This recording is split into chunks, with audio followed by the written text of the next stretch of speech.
Bienvenue tout le monde, welcome everybody. I welcome you to this conference organized by the Palestinian group in the World Social Forum. Today's conference is about Palestine under apartheid, occupation and siege. The format of the conference is going to be that the three speakers that we have, which I will introduce in a minute, will be presenting each about 20-25 minutes. And after they finish, there will be a wrap-up of 5 minutes each. We will then invite you all to join us at the Palestine space on Place Pasteur, on Saint Catherine, on Saint Denis between Saint Catherine and de Maisonneuve. So you can interact with our guests and we can use the time here more efficiently. So please write down your questions and you're most welcome to join us there 15 minutes after the end of the conference. In the benefit of time, I will introduce all three speakers at once and then just give the microphone to them in order.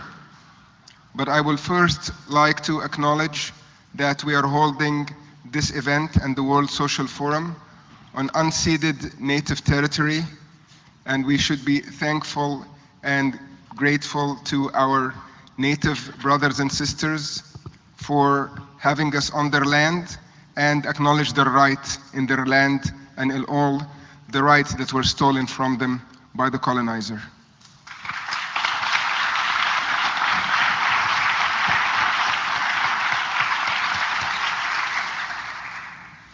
To my right, and in the same order they will be speaking, first is Dr. Basel Ghattas, member of the Knesset, with over 40 years of experience working in Palestinian human rights, and he was a part of the 2015 Freedom Flotilla to Gaza. Next to him is Ms. Nora Carmi, a retired community worker and lay theologian who has worked for the Sabeel Ecumenical Palestine Liberation Theology Center, Kairos Palestine, and the YWCA, and many others. And last but not least, at the other edge of the table, Mr. Zakariah Odeh, the Executive Director of the Civic Coalition for Palestinian Rights in Jerusalem. He's a housing activist struggling in particular against house demolitions. Please welcome our guests.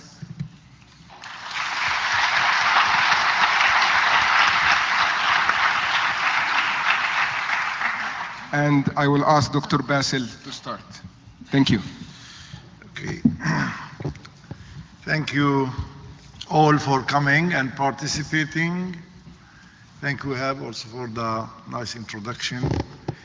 I would start by saying that for me as elected member in the Israeli Knesset, it is almost all the time, this consists a contradiction for me. And uneasy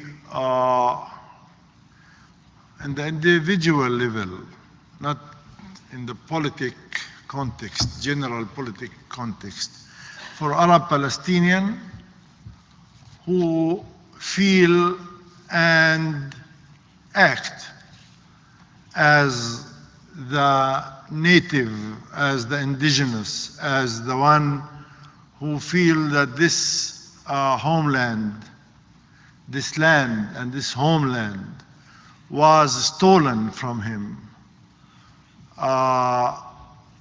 and that his people passed the Nakba and turned to be refugees to participate in the colonial Israeli democracy and be elected to the parliament of Israel. Even introducing myself, or when others introduce me as member of the Knesset, this always irritate this contradiction. and I always feel that I have to explain it. And that my party specifically, the National Democratic Assembly, which was consisted a little bit after Oslo, came as an answer to the Oslo agreement project, which claimed to be a peace process and peace solution for the historic conflict, which, as we see now, it was only a disaster for the Palestinian people. The issue of participating in the election is not taken for granted. We always deliberated. We always think that, we still think politically that this is a wise thing to do, because we consider going to the Knesset is like going to the battle. We go there in order to protect our rights. We go there in order to do our case. We go there in order to unveil the mask of the Israeli democracy and to try to minimize and to oppose for the continuous attempt of the Israeli right wing and most of the time the Israeli Jewish consensus of creating almost on daily basis racist legislation. And I will mention a few that perhaps some of you read about only in the last few months. So on one hand, you go there as a fighter, as seeing the Knesset another place to struggle, to use another political tool, another political important tool to use. On the other hand, there is price that you pay.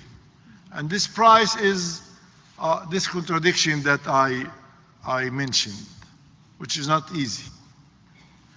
And I feel personally that this is not going to continue for a long time, because the margins of the Israeli democracy that we were decided to use is getting narrower all the time.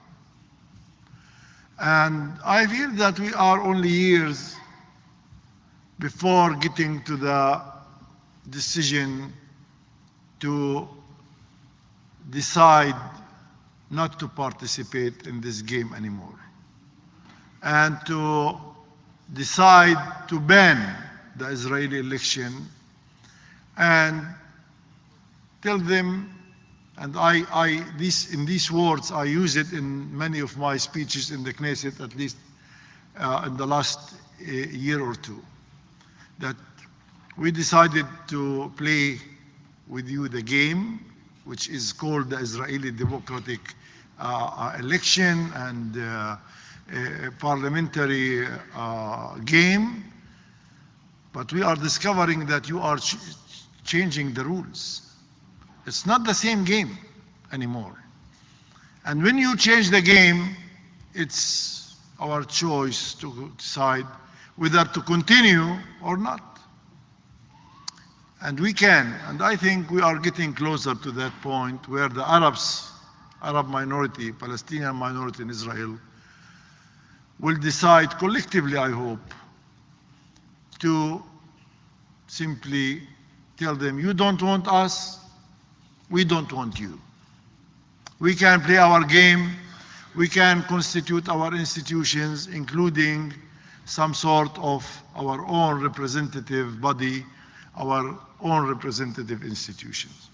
This was long introduction, but I hope many of you would understand what is this creature that can be a Palestinian living inside Israel under the Israeli citizenship, belong to the Palestinian people, and at the same time a Knesset member. This is not easy, again, thing to live with. I mentioned many times colonial, but I think the right description of the Israeli regime is to call it settler colonial regime. It's not like any other colonial and any other colony in the history. It's colony of settlers. And perhaps I heard this from a Jewish left anti-Zionist journalist, that perhaps the only case in the history where the colony took over the motherland. And what we see now in the last few years is that the settlers who are living in the occupied territories, 1967, almost took over the power. They took over the Likud party, the central committee of the Likud party, which elect the candidates for the Knesset. The major power there that decides who will run in the Likud party is almost solely dominated by settlers. And also in the government, you know, the chairperson of the Knesset, this parliament, this democracy, the chairperson is a settler. Third of the ministers, including the new defense minister, Mr. Lieberman, is a settler. The settlers are the most well-organized group in the Israeli society, with money, armed, and their lobby is powerful. They have budgets from all over the Israeli budget. You don't know how the money is channeled to them. So, when we say colonial settlers, we don't mean regime. I don't refer to it as to only the occupied territories. Actually, this is right description for Israel as a whole. Israel is dominating what was called Israel in 1967 borders, and all the other areas that were late in 1967 war being occupied by Israel. We as Palestinian citizens that have on ourselves the Israeli citizenship after 48, we still victims of this colonial settler regime. Only I will mention to you case that we are facing right now, these days. It's unbelievable that after 67 years, 68 years, the state still treat the Arab Palestinian, who are the natives, as enemies of the state. They still treat us as invaders. You know, this land has been given to the Jews by God, and anybody else, by definition, is an invader.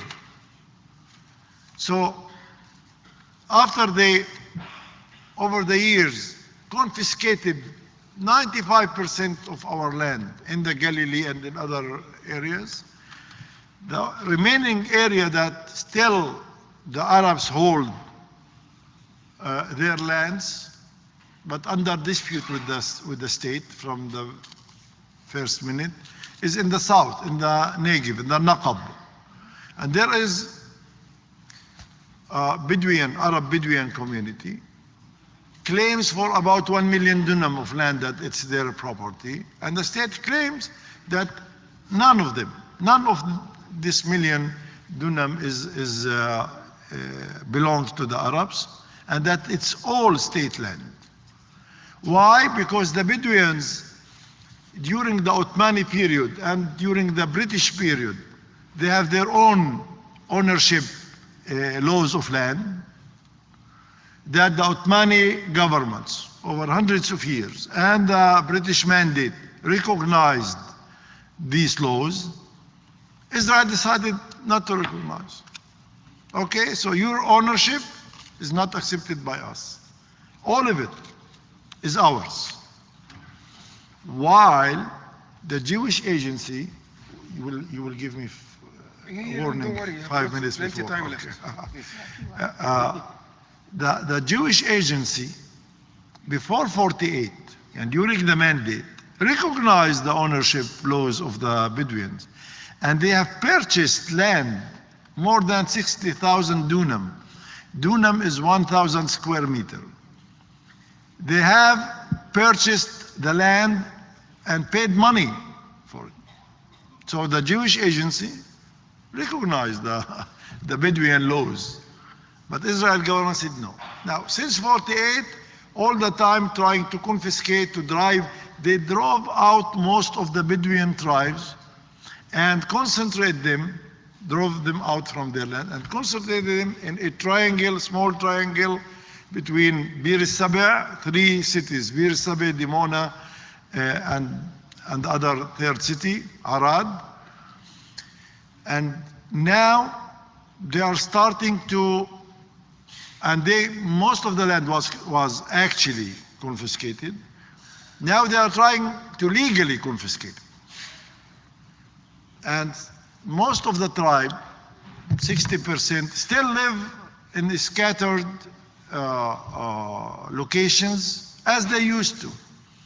Now the government is focusing all its efforts to bring all this about. We are talking about 120,000, and put them in 5 or 6 cities. They are proud. This is, the colonial mentality do not change from one part of the world to the other. They are proud that they created the first Bedouin city. Bedouins and city is yeah, do not mix. But the specific case that show the nature, the very essence, the DNA of this colonial settler, that there is a village, small, called Al-Hiran. I was there many times in the last 2 years. They decided to evacuate it. They just demolished the whole village, about 500 people. And at the same spot, build a new Jewish settlement of Hiram. Even they took the name. And the people were transferred, the people of Al-Hiran were transferred to this location by the government back in 1952. They gave them the spot. They told them, this is you're a new land, you're a new location. You can live here, you can flourish here. From 52 to 2016. Now the government said, "Khalas, enough. You will be transferred to new locations, other locations. We will take the land and build a new settlement only for the Jews." And they challenged that in all the courts, the judicial system of this Israeli democracy. And this is a clear case of apartheid. What is this if not apartheid? Driving out Arabs and building settlements for the Jews. Even one of the Supreme Court judges, which at the end approved the governmental plan, but he suggested to them, he said, you are planning for a new settlement for the Jews. Make 2-3 neighborhoods for the Arabs.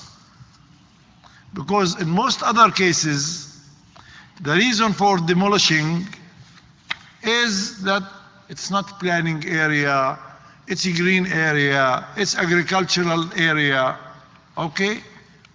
But here, the judge told them, but you are planning. You have plans for a new settlement. There's nothing in the law say that Arabs and Jews cannot live together.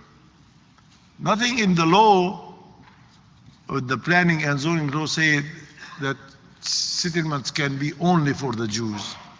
Even the And this Supreme Court judge, we know him very well to be in his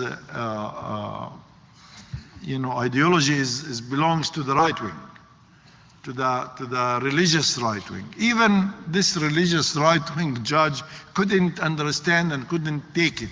And they refused, and the Supreme Court ruled with the government throwing out this Bedouin village.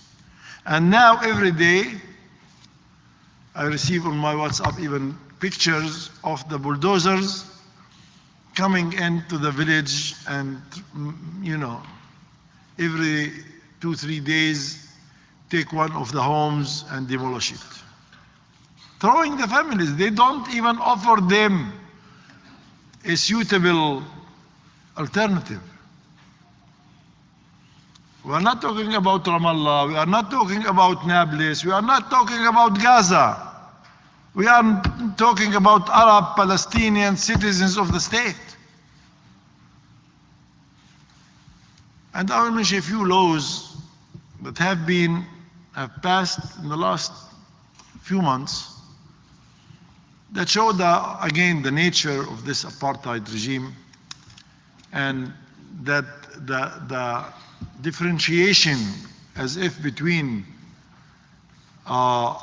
inside Israel, inside 67 borders, and the occupied territories, that this differentiation do not exist actually. Perhaps in some aspects the level or the density of the racism or the density of the apartheid is different. That's it. But the same colonial, settler, apartheid reality is all over Palestine. There is the citizenship law. Back in 2002, and the whole Israeli judicial and legislation from the first minute has been established to actually put the Jewish state as and put it in the judicial system and in the legislation system, that Israel is a Jewish state. They claim that it's democratic Jewish, it's Jewish democratic, and they use this sentence in different ways. But actually it's Jewish. Israel, the first law, basic law, it's called the law of the return, that gives any Jew the right to immigrate to Israel, and in the minute that he or she land in Israel, he become full citizen of Israel, having rights more than me, more than my children, and more than my father, because he's Jew. Now there is the other complementary law, it's called the citizenship law. In 2002, after a little bit, 2006, after the second Intifada, they decided to amend or change this citizenship law, and they decided to do it in what's so-called temporarily act, that every year has to be approved. Since 2006 up to now, and 10 years, the Knesset is approving it every year. So it's not temporary anymore. Which this citizenship law actually created a reality that I don't know if there is more cruel, inhuman reality like this in any other place in the world. It actually says that Palestinian who marry Israeli citizen, whether he or she marry to another Palestinian from enemy land or enemy state, cannot actually bring his or her husband to live inside Israel. not to take citizenship. We know that process is almost impossible. But to live, to have a permanent status or permanent residency, permanent residency. The reasons, and we challenge that more than human rights organizations challenge that in the Supreme Court, which after many years of deliberation with full, almost all the judges were in the sit in this hearing, decided to accept by majority of one judge to rule that they accept the law. They didn't. We claim that it's unconstitutional. But most of the claims of the government was that it's done because of security reasons. That Arabs who join their Palestinians who join their wives or husbands constitute a security threat, and they brought cases of some of the terror actions was done by these spouses. But they know, and the figures show that women above 30, for example, do not and were not ever involved in any military actions. And also men are beyond or above 40 years old. So why not to give them residency rights? So it's clear it's demography. And when we speak with the ministers, they tell us it's only because of demographic reasons. So this citizenship law come to actually keep or protect the Israeli, the Jewish majority. What is this? Just imagine this law passed in any other country in the world against ethnic or against color or against any kind of that the majority protect its ethnic resource by law of citizenship. The other laws that have passed that also actually take out from this democracy, even you know, Israel always kept saying we are the only democracy in the Middle East, the villa in the jungle, etc. So the recent laws even take this.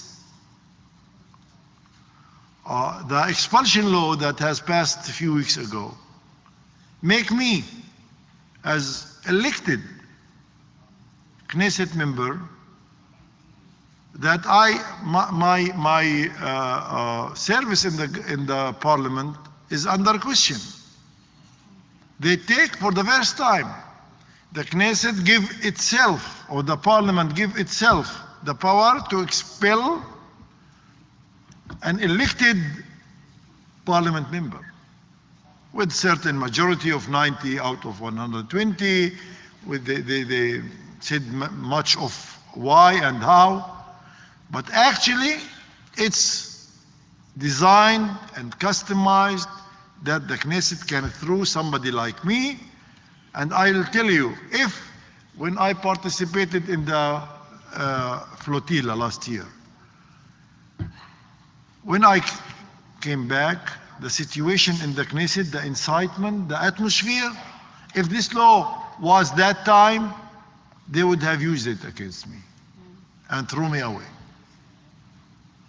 And also against the three of the Arab Knesset members, me, Hanin Zobi, and Jamal Zaharqa, when we met with the Palestinian families in East Jerusalem that lost their sons in the last uprising or intifada, small intifada, that the bodies of their children, their sons, is not released up to date to bury. And we just met them to hear their stories and as parliamentarians to take this and follow it up with the government and with the authorities. And from Bibi Netanyahu to the last Israeli minister and the Christian have incited against us that we met with the terrorist families. We are encouraging terror. We are involved in terror. And I would tell you that, and you know, Bibi Netanyahu suggested this law exactly at the same week with this campaign against us. If this law was at that time valid, also they would have used it against us. So those who say that this law, okay, they passed the law, but there are a lot of restrictions. These restrictions wouldn't really matter when they decide to expel Arab Knesset members. I would later on elaborate more if you have questions or in the second round. Thank you very much.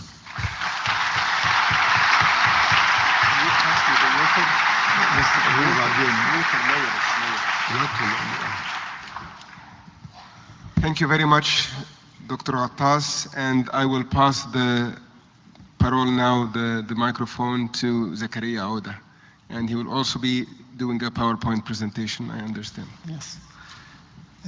Good evening. I'd like first to thank the Palestinian Committee for the social forum for really organizing this event and make it possible and give us the opportunity to be together with you and to talk to each other. In fact, I'm going to talk about what Basel started, that what we are going through or what we are facing. In fact, we are facing a colonial settler apartheid regime. And when we talk, I'm talking about Jerusalem, really we don't like it to be seen like Basel talking about 48 or about Palestinians who are having Israeli citizens and somebody talks about Jerusalem. It's just because when we talk about this continuous colonial settler discriminating policy which started from the first days of the establishment of the Israeli state after the Nakba in 1948, and it's been continuous. It's been the same laws that were used after 1948 are still used till today against our people, whether in the Green Line, in the 48 area, or in the occupied territories. So that's why we call it from colonization to annexation and occupation. I'm going to use this PowerPoint.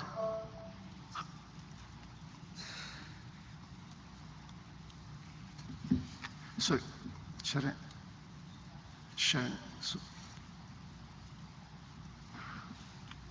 sorry about that.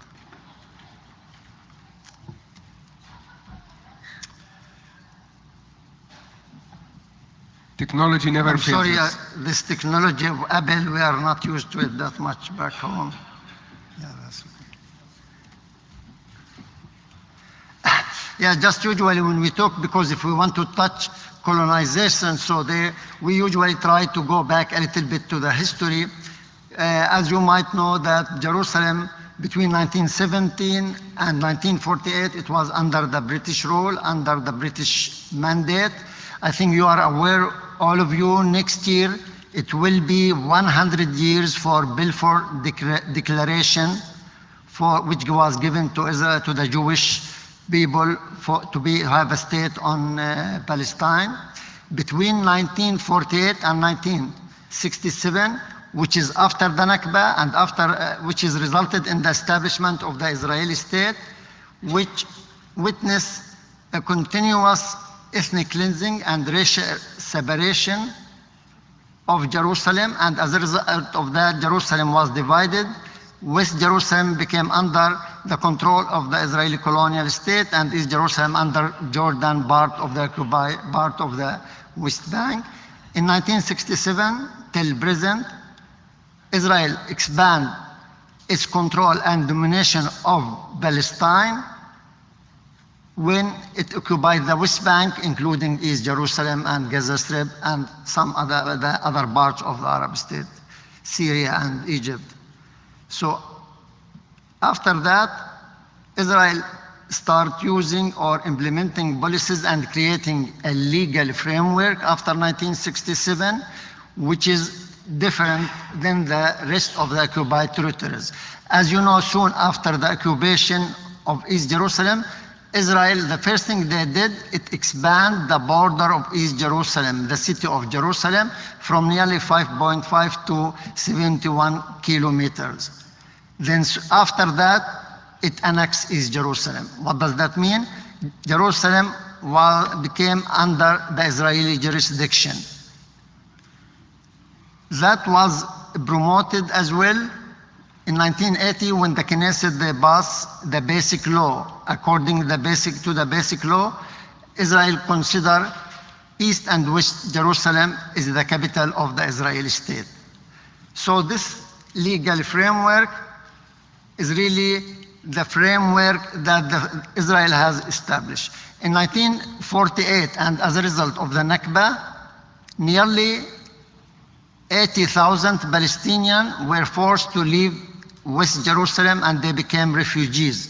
38 villages out of 42 villages were completely destroyed and depopulated, and the Palestinians were forced to leave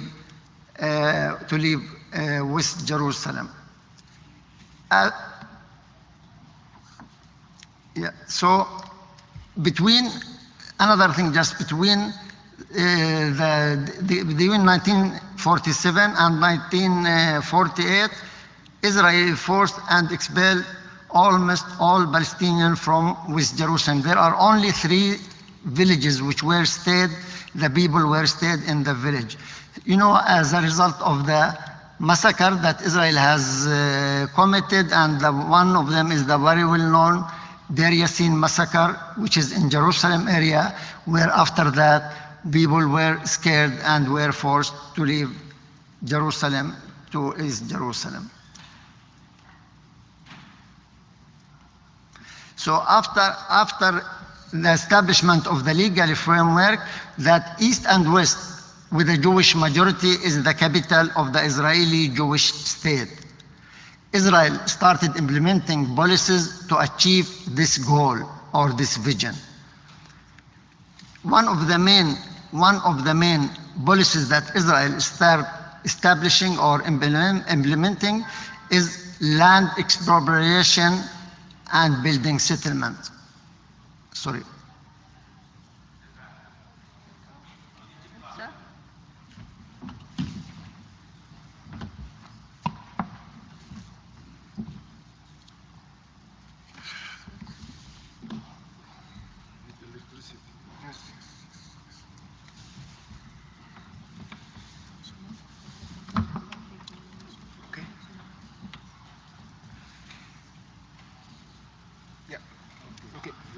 Okay, thank you. So, demographic issue and demographic control by the Israeli various states has been always the main goal or the main objective of the different Israeli government or the various Israeli government. In the 1970s, there was a Gefna committee which was established at that time to discuss the balance of demographic balance, and at that time, they decided that Palestinian Arab shouldn't be more than 22% of all the population of Jerusalem. Then after that, based on the master plan, which was the master plan for Jerusalem, it was decided that Palestinians should be 30% vis-a-vis 70% are Jewish population. So although we say that there are in the laws you can see that this is for Palestinian and this is for Jewish Israelis, but in the practice and in many situations or procedures, you could see how they discriminate on her.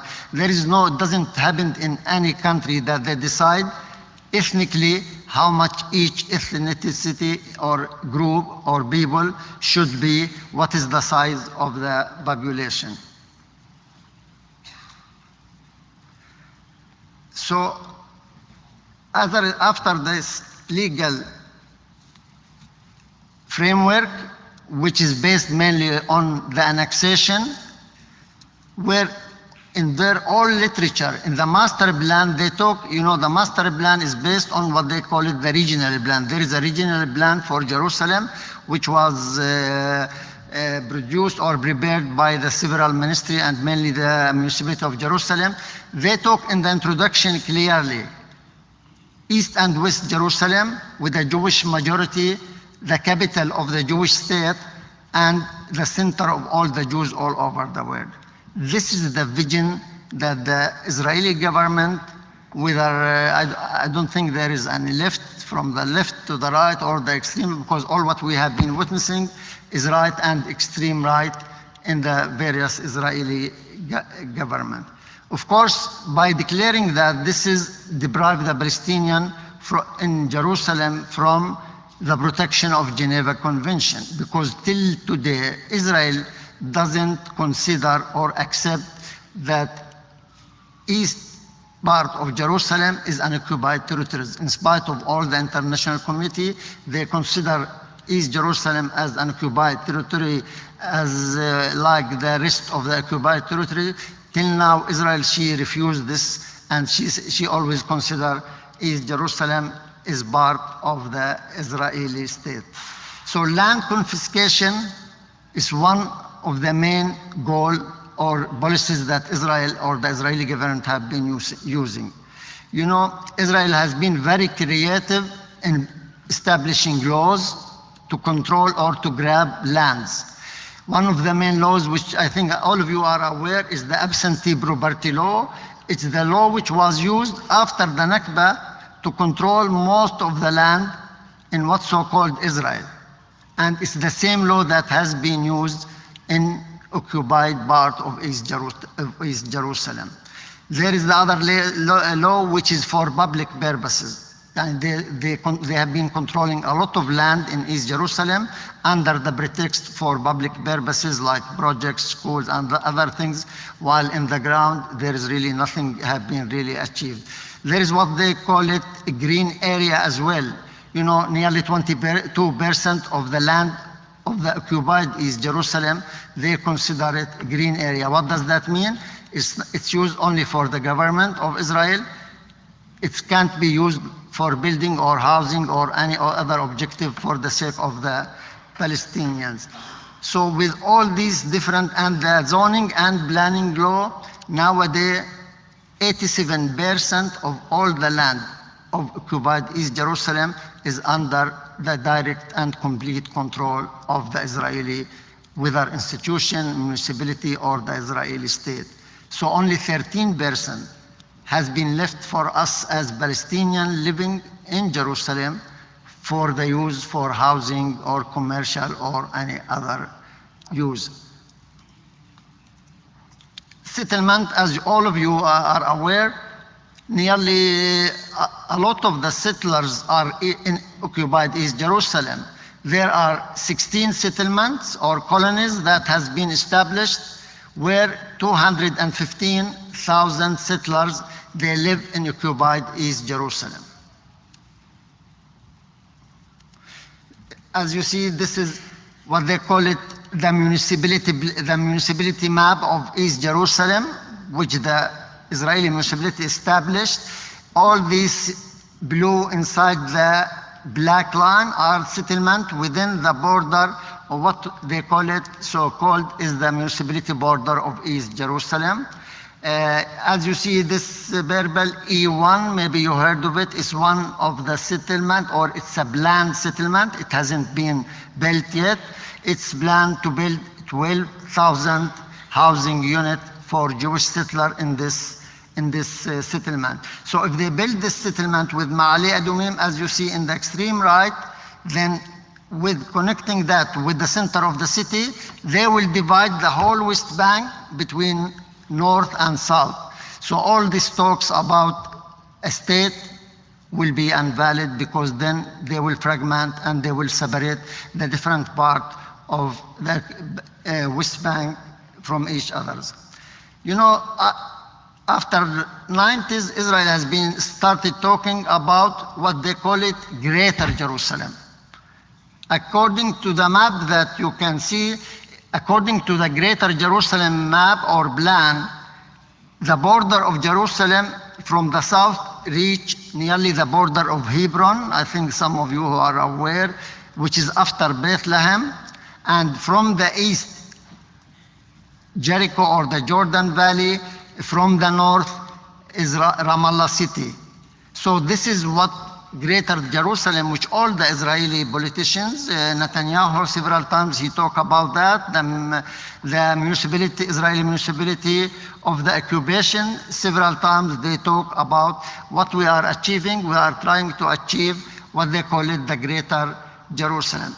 Of course, through this planning, you know, something is very important, that the Israeli urban planning system always has one main goal: how much to increase the number of Jewish settlers and settlement in Jerusalem, and how much Palestinian they can force to leave the city of Jerusalem. So this has been the vision and the main strategy that the various Israeli governments and institutions has been really following since the first day of the occupation of East Jerusalem. In order to achieve what we talk about, the demographic balance. So that's why we say what's going on in Jerusalem is really an ethnic cleansing policy and a population forcible transfer, a very systematic, very well planned, very continuous, every day, in order to force the Palestinians to leave Jerusalem. So this discrimination and planning, you know, the master plan, which is the very well-known plan that the municipality of the occupation and the Israeli ministries, they have prepared, they talk very clearly about this control of land, increasing of Jewish settlers and Jewish settlement, increasing the number of Israeli Jew, and there are several statements. Maybe a lot of you heard about for the politicians, different ministers, different politicians, that they talk about what we are trying to achieve. We are trying to achieve a majority of a Jewish population in Jerusalem. So the Israeli governments have been really allocating a lot of budgets, plans, and based on their strategies in order to achieve this main goal. Of course, this land confiscation created a problem of housing for the Palestinians. You know, only, as we said, 13% is left for the Palestinians for the use of housing. This created a shortage of 42,000 apartments are needed for the Palestinians who live in Jerusalem. The shortage of land, confiscation of land, Israeli planning system, adding to that the restriction and on obtaining building permit for Palestinians. You know, to get a permit is something, to build an apartment is something very complicated. It takes a long time, years, it takes years, sometimes it takes a lot of money to pay for just getting the permission to build a house. I mean, just to give you an example, the average fees for getting a permission to build an apartment of 100 square meter, it reached nearly $35,000 US. Just to get the permission before start doing any building or any construction. You know, Palestinian has been increasing. With all these policies, still our people insist that they will stay in Jerusalem and that they will resist and don't accept the Israeli policies to force them to leave. You know, these days we are nearly as Palestinian Jerusalemites who are holding Israeli ID. We are nearly 39% of all the population of Jerusalem. With all these policies that Israel is trying to achieve, or these goals of majority of Jewish, we are now nearly 39% of all the population of Jerusalem. But because Palestinians, they grew up, so they have no choice. They build without getting a permission. You know, according to the last statistics, there are nearly in occupied East Jerusalem 20,000 house or apartment that have been built without a permission.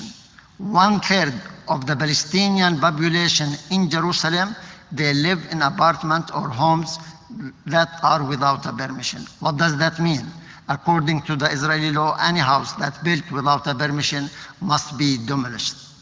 So that's why maybe every day, if you hear or follow news, that there are houses that are demolished by the Israelis because they haven't gained a permission from the municipality of the occupation in order to build the house.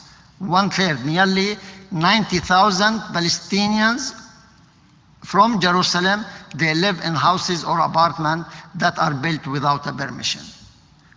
All of them, can you imagine? 90,000, they don't sleep every night because the next day, each family think that our house will be demolished tomorrow or after tomorrow. You know what these days is going on for the last few years?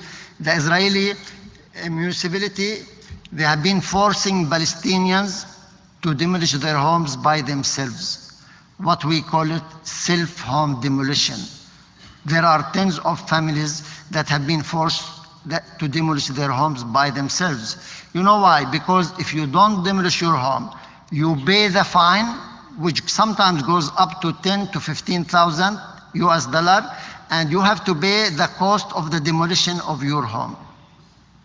So a lot of people have no choice because they are poor, because of the economic situation, so they demolish their own homes by themselves.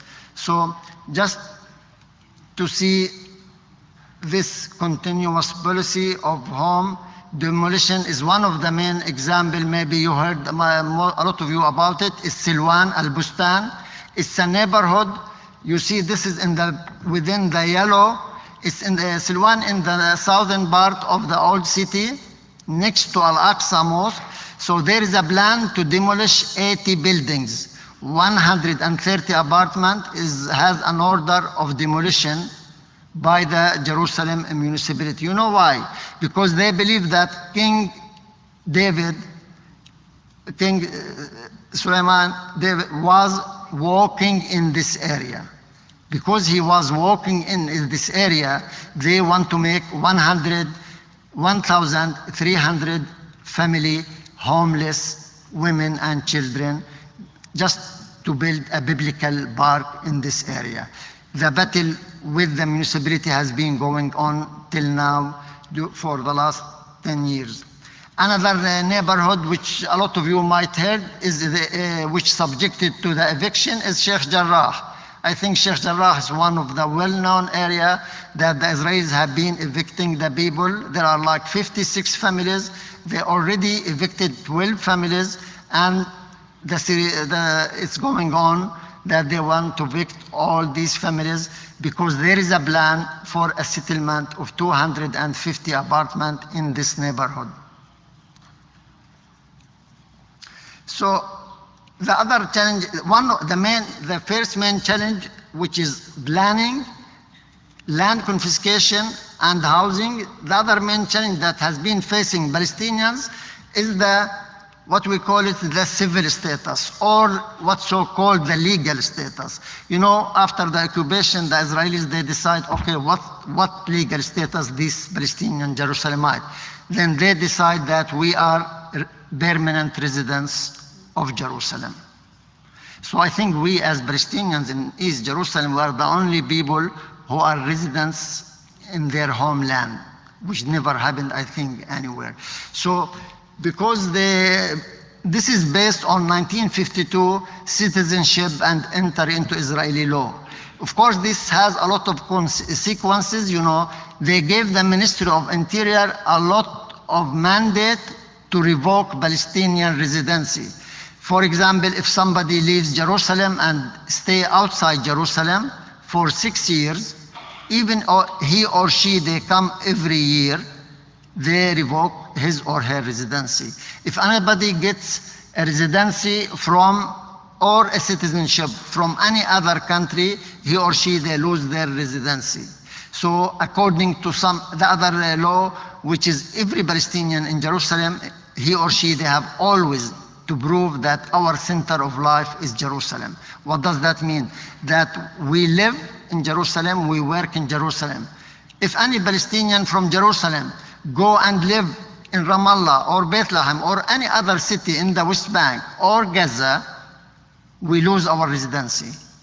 They can legally, according to the Israeli laws, they can revoke our residency. You know, according to some statistics, there are now nearly 15,000 persons in Jerusalem who they lost their residency based on these policies and these regulations by the Israeli state.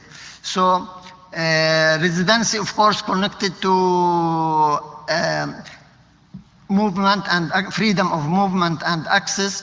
As you know, Jerusalem has been closed to the rest of the occupied territories since 1993. In 1993, Israel established the military checkpoint around Jerusalem. Then in 2005, it started building the separation wall. Now Jerusalem is like a prison. Nobody can get in or out unless they go through 4 main gates or entrances. You know, with the wall, with the closure of Jerusalem, 4 million Palestinians from the occupied territories have denied entry to the city of Jerusalem unless they get a permission from the military administration. 4 million. Nobody can get into Jerusalem unless he or she, they get a permission from the military administration or military governor. You know, this residency, I forgot to quote, this residency issue, it doesn't transfer usually automatically to the spouse. You know, it is a very complicated, it has to go through a process, they call it family unification. This takes long time, as well Basel said, in 2003, they freeze this process of family unification, and it has been every year approved by the Israeli High Court, and this as well have been affecting the children of the spouse or the family.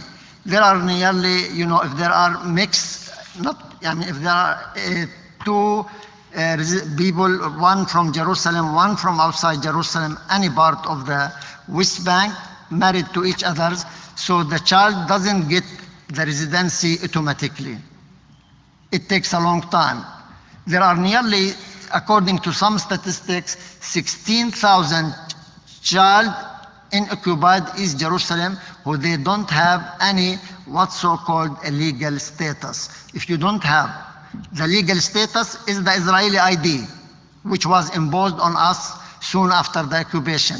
If you don't have it, you can't have any social, human, civil, or any rights.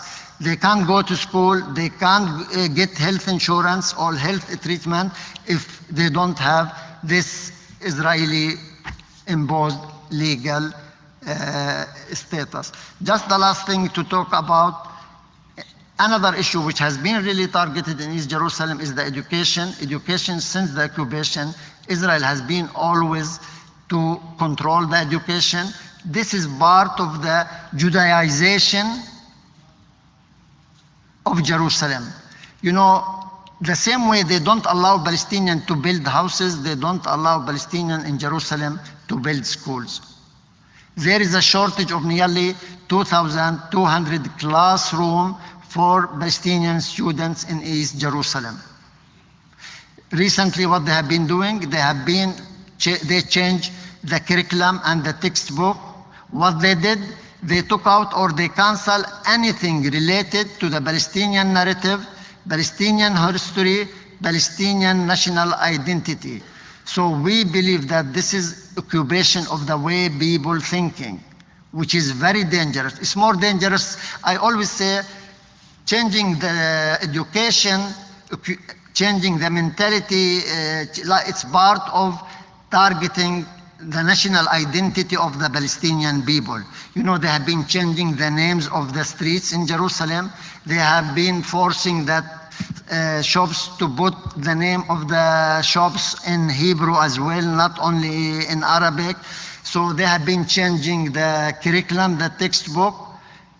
This has been one of the main battles that we have been facing as Palestinians living in occupied East Jerusalem during the last 5 or 6 years. So the Minister of Education, just 2 weeks ago, he said no money or no funding for schools in East Jerusalem unless they teach the Israeli curriculum. He said it very clearly. What we are doing, it was in the Haaretz, we are Israelization of education in Jerusalem. And everybody has to abide by this law. So education really is one of the big issues. So just to conclude, what we are facing in Jerusalem is really an ethnic cleansing, forced displacement. It's not necessary to take place like what happened in Gaza as a result of the war. What we call it is really a silent war that Israel has been launching against the Palestinians in occupied East Jerusalem. Thank you for listening. I'm sorry.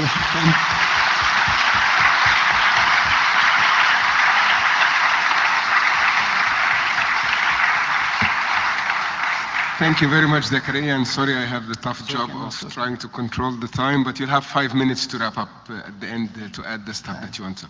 Nora, Carmi, please, last but not least.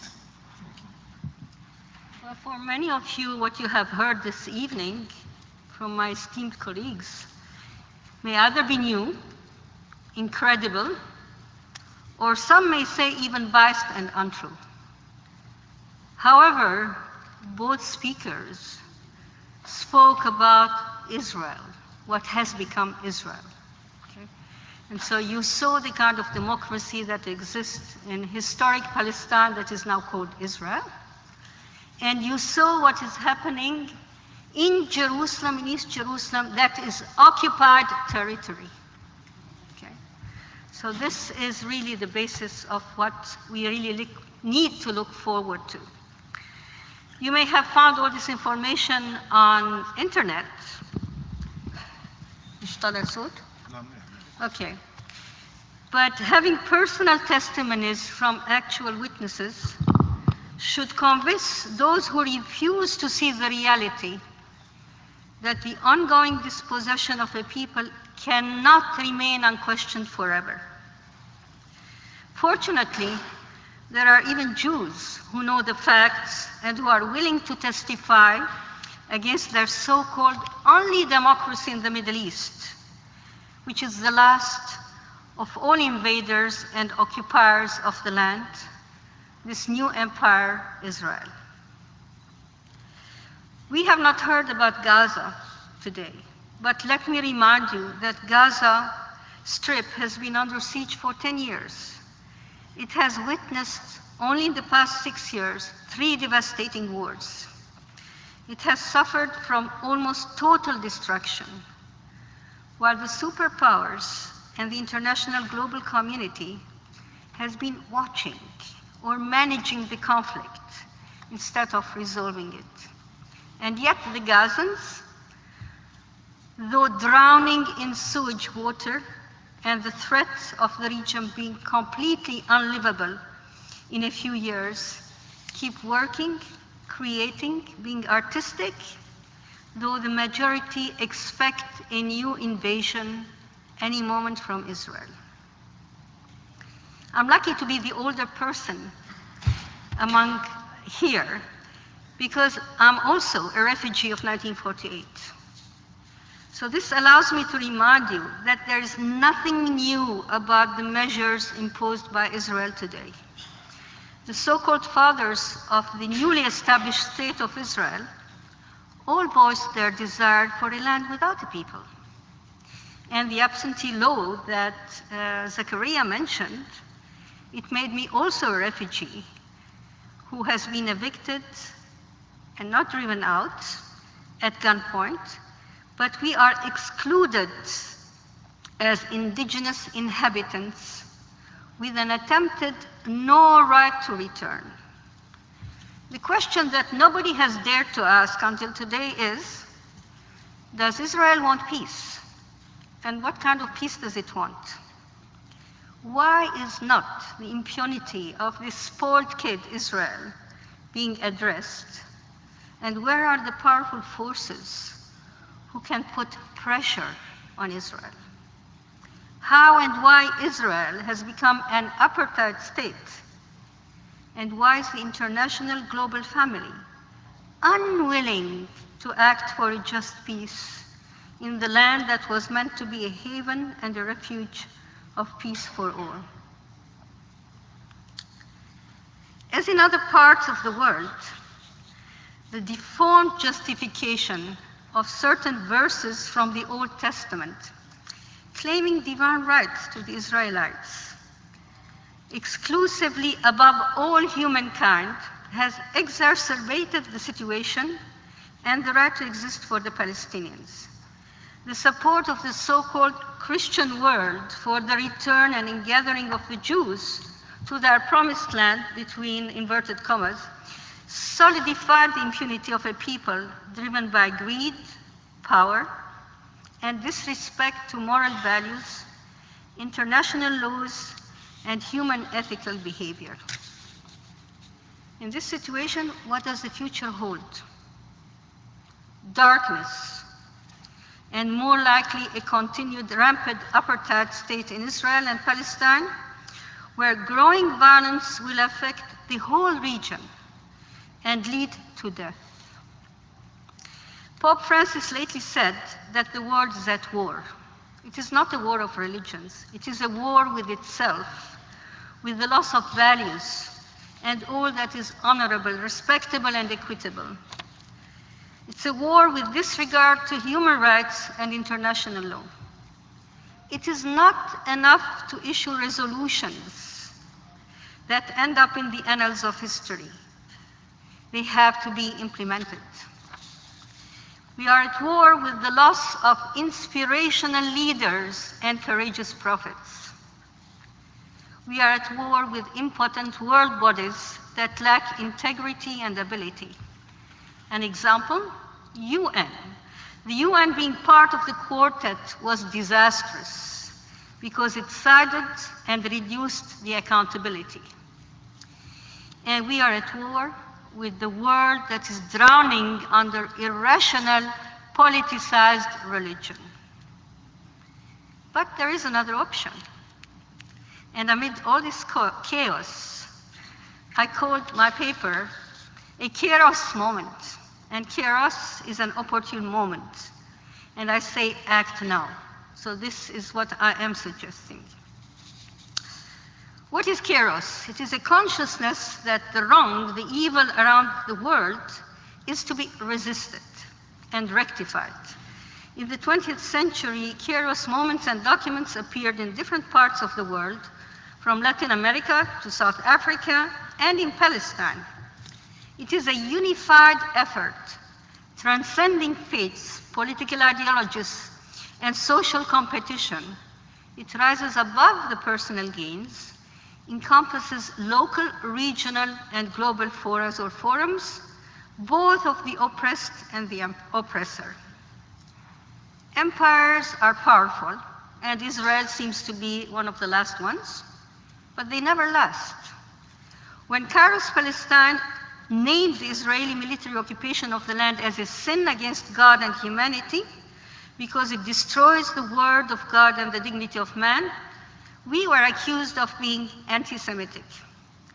When we declared that any theology that legitimizes the unjust measures of Israel is far from the spiritual teachings because it is not the theology of love and solidarity with the oppressed, a call to justice and equality among peoples. Christian Zionists and literary readers of the Word of God could not accept that. Palestinians are definitely part of God's plan in their ancestral land. And the prophets do not belong to one faith. They are the predecessors of our own understanding of the purpose and importance of a land that has been known under different names ever since life began, and including Palestine. So the Kairos Palestine, a Moment of Truth document sent out on Human Rights Day in Bethlehem, 2009, recommended that theologians deepen their reflection on the Word of God. In our part of the world, we cannot ignore that religions, the three religions, play a very important role in our behaviors. And yet, what kind of theology is being used by the three faiths? We have to rectify the interpretations as a source of life. The call that we sent out spoke to Christians around the world, Muslims, Jews, and all peace-loving people, decision makers, stakeholders around the globe. The call is non-violent and expects a connection and unity among the oppressed. There is a power of the oppressed that has not been totally used and lifted. For 5 years, when I worked at Kairos Palestine, it was my responsibility to build this network of global Kairos for justice. So let's not underestimate the power of nonviolent joint movements. Let us rise now before it is too late. What do I expect? I expect Palestinians to unite. Political parties, everybody, all over the world, not only in Palestine, Israel, in the refugee camps, in the diaspora, wherever we are. And I expect Palestinians to stop compromising. We cannot be pushed to accept lower and lower standards of how we want to live. It is our land, it is our right, and we will keep fighting for it. What do I expect from the Israelis? To put pressure on their own government to end its discrimination and racism, to end the systematic violence of state and settlers. The settlers are not a part of the state. Don't believe that Israel cannot control the state, that Israel cannot control the settlers. The settlers are the arm of the state that are being put right in front to really implement the plans of the apartheid state of Israel. For both peoples, I expect a re-education of values and importance of humanity and human values. The international decision makers, no more statements, but concrete action. Please adopt and use non-violent actions, including BDS, cultural, education, and other boycotts, divestment from companies, banks, and any support of perpetrating the occupation. And in this I include the churches, to divest and to be really true stewards if they are following the words of God. And my question to all of us is, can we challenge the superpowers to declare sanctions against Israel as they have done in other parts? I know I'm dreaming. But the big question to pose is, why has the international community missed so many opportunities? You all remember that everybody went to war, the Gulf War, because there was an occupation of Kuwait. I am not a politician, I am not a theologian, but I saw in that an opportunity that the world lost. There was another occupation, and a longer one than the occupation of Kuwait. There was the occupation of Palestine. And yet nobody spoke about that. Nobody dared move against Israel. Israel remained the spoiled kid who could go on killing, imprisoning, destroying, defiling, and how long will this go on? In a recent research done by students of theology in the US, they saw that the American empire and the Israeli empire are very closely connected. And they are challenging, why is it that people support war against other people and other nations when they are not being faithful to their own citizens? Again, I want you to look at the world all around us and tell me of one government that is really working for the welfare of its citizens all around the world today. Okay? So we call upon the world. Okay, before I go there, I also want to address the Arab world. The Arab world to stop being puppets to the superpowers and help in committing all the suffering because they are involved for economic gain. Peace in the Middle East starts in Palestine. And those of you who do not believe that do not know the facts. So we call upon the world to look around because our struggle is real. And it is no less than in other countries. We are all striving for real liberation from dictators, gold diggers through militarization, arms factories, and promoting a concept of death as we see around us all over the world.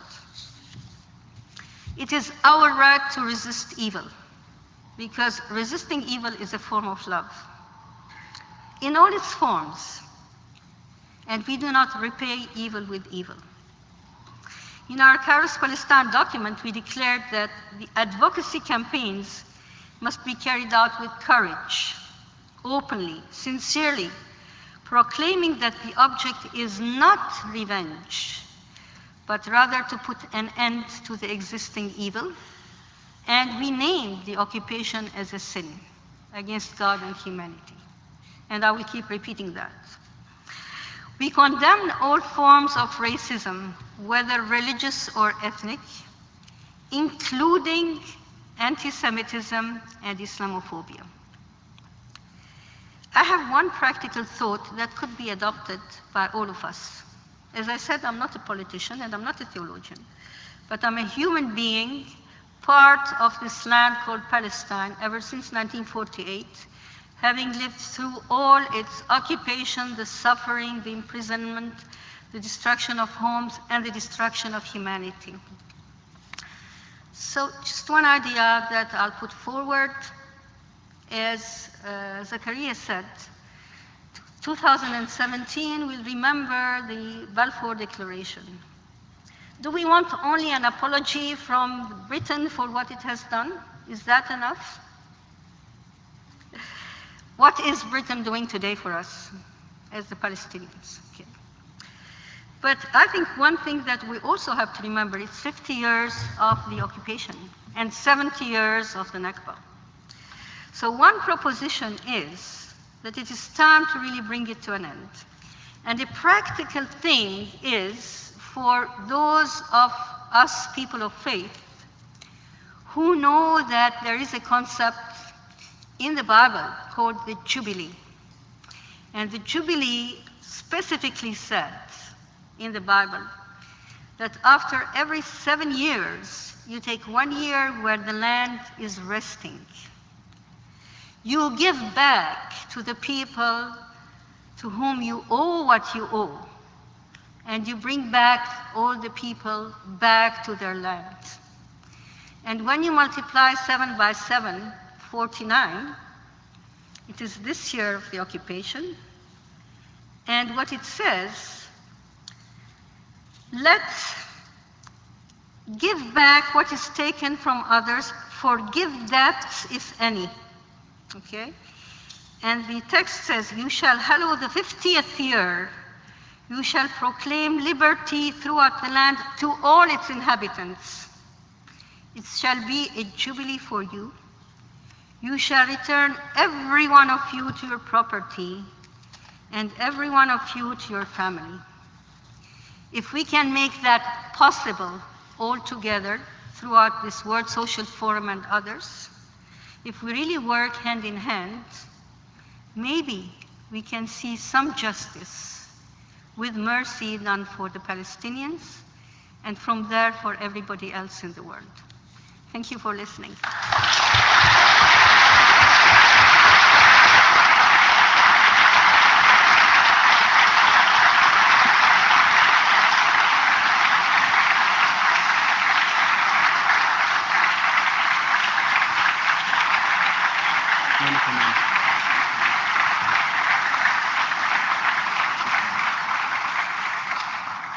Thank you very much, Nora. And now we'll just give each of the speakers in the same order 5 minutes to reflect on what they heard, what others said. And I remind you again that we will be expecting you, if you are interested, to join us at the Palestine tent on Place Pasteur on Saint-Denis. Basel. Sorry, just if you allow me, just one thing, just to remind you that there is a material outside in the way while you are leaving. There is a fact sheet about Jerusalem in both languages, English and French. Thank you. Well, I think politicians and activists in general ask themselves about the future all the time, whether their efforts, their activity, their energy will do something, will affect, they will see in their lives the fruits of their work, the establishment of their aspirations, of their dreams, or not. And since I became parliament member in 2013, the situation is getting only darker and more complicated, and more the horizons for any real peace settlement based on justice in the Middle East, justice for all people. But now, what is required is justice for the Palestinians. These horizons get more and more cloudy, and you don't see real horizon for this kind of peace based on justice. Even in the opposite, you see that Israel is perpetuating its occupation, perpetuating its holding of the land. It's totally deprived of Palestinian rights. We're just simply try to think that a whole nation is under occupation, deprived basic right of movement.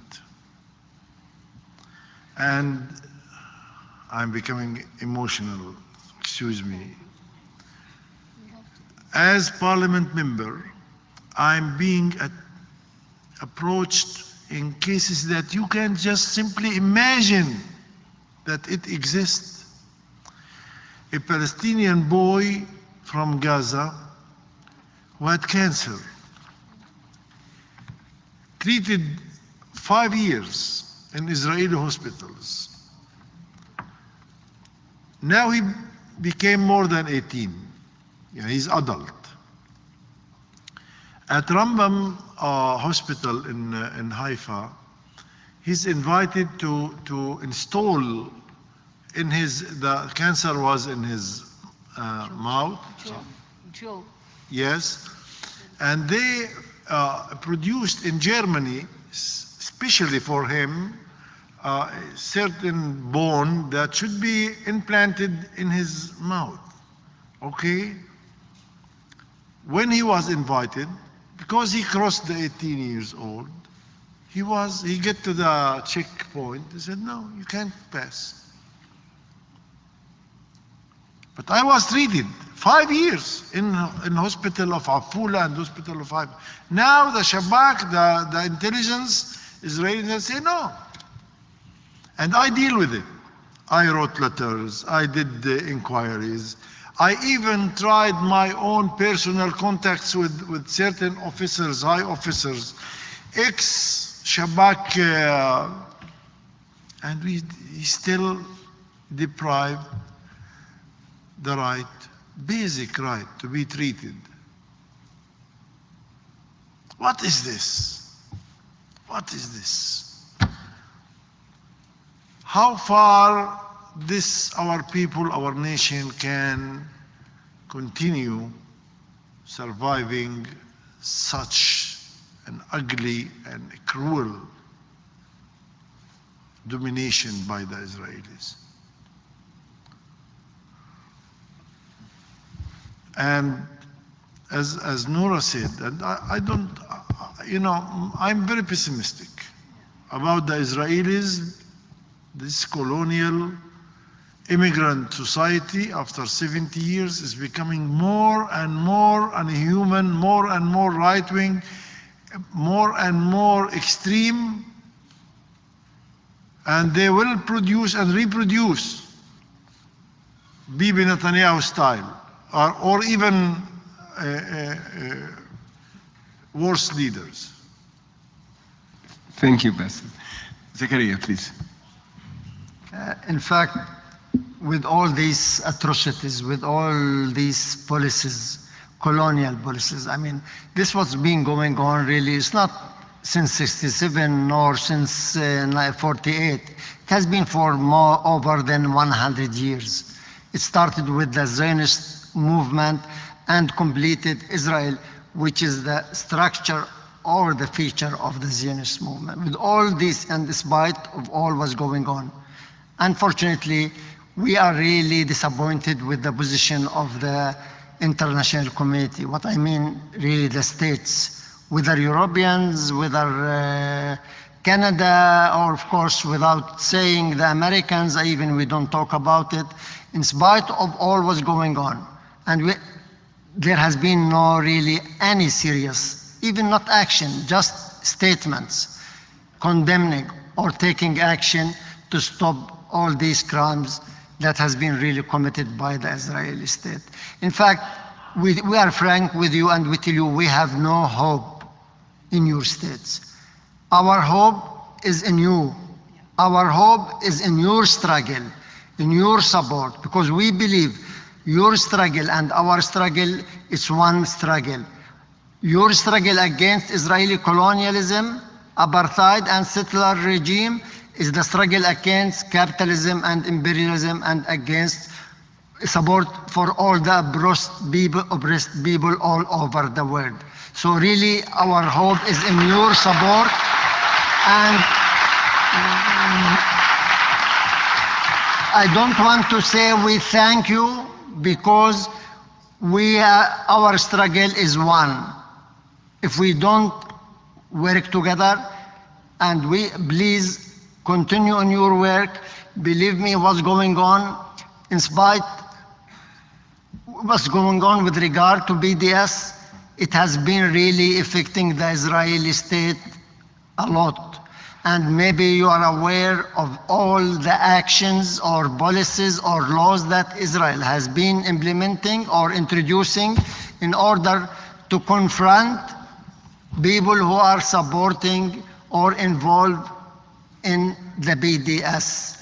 Why they are doing that? They have been investing of millions of dollars in their embassies all over Europe, in the States and Canada, everywhere in order to confront. They have been, maybe you know that there was a law which was introduced that anybody who is involved in the BDS and that could affect any company or anybody or like academics It could be like a criminal act. Maybe Basel can correct me, and people could be really arrested and could be detention. You have been hearing about preventing people. It's not only Omar Barghouti was prevented, there were others who were prevented. In addition to that, I think you are all aware that there are several Palestinians who were really prevented. They didn't get visa from the Canadian embassy in Jerusalem or in Tel Aviv, and out of them they were not only in Palestine but in the Middle East, in Africa and in Asia. They didn't have the chance and to come and to be with us in the social forum. So please continue with your struggle. Our hope in you, because the people always at the end, the win will be for the people and for the resistance of the people, whatever it will be long. Thank you very much.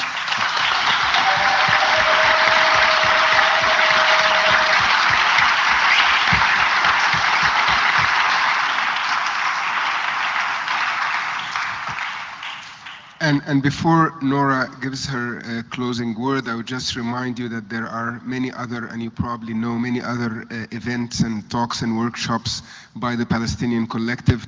And there is another grand conference tomorrow evening about BDS in particular, and its goals and its methods. So just in case you run right after Nora finishes, I wanted to tell you that. Nora, please. Okay. Well, the veil has been lifted. You have seen all the atrocities. And for me, this gives me hope that people in the world cannot say, we did not know. For so many years, you have been saying, we didn't know, we didn't hear. Now you know. Do you want to have a roaring silence and have the annihilation of the Palestinian people, and feel guilty that in the 21st century you are all silent? If not, rise up now. Do what you can to put pressure on your own governments, within your own circles. Educate the young people. Come to the Holy Land. Come to Palestine and Israel. And if you don't believe us, just experience the facts as they are. And then we expect you to really act. And we don't want any more denouncing. We don't want any more condemning. We want joint efforts. Can you imagine if we had thousands of people working together against Israel, what would happen? How many of us would they kill? They cannot kill us all. So this is something that you can think of. I mean, where's the word social forum elsewhere? Why can't we have all these people who are here coming and saying, no, we cannot accept what is happening in Palestine anymore? And I would really think we will bring about a change. It's the masses that have changed the world. And so we are a mass of committed people for peace. Let's do it. And let's do it together.